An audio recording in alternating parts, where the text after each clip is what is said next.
Okay, so thought I had everything, but if I leave mobile and go to tablet or desktop, I'm still seeing the powered by. And this is going to link to the WordPress site. So I went ahead and just to quickly show you, I went ahead and did an inspect here in Safari and I found that basically we are in, I believe, this one right here. So p dot powered by WordPress. So I'm going to see if p dot powered by WordPress, if I can close that one down also.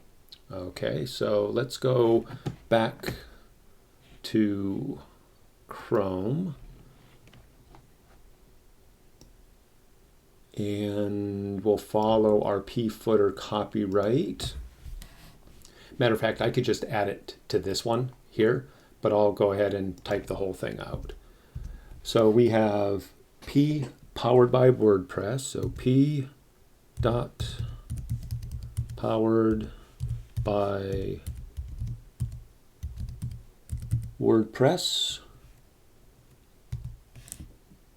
and let's add our curly braces, and we'll take our height, visibility, and display.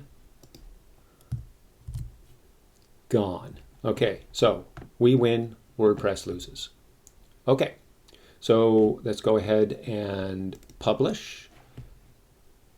And don't worry about these being different colors. Remember that we were just using our media queries and changing the background, so it was easy to tell which breakpoint we were in.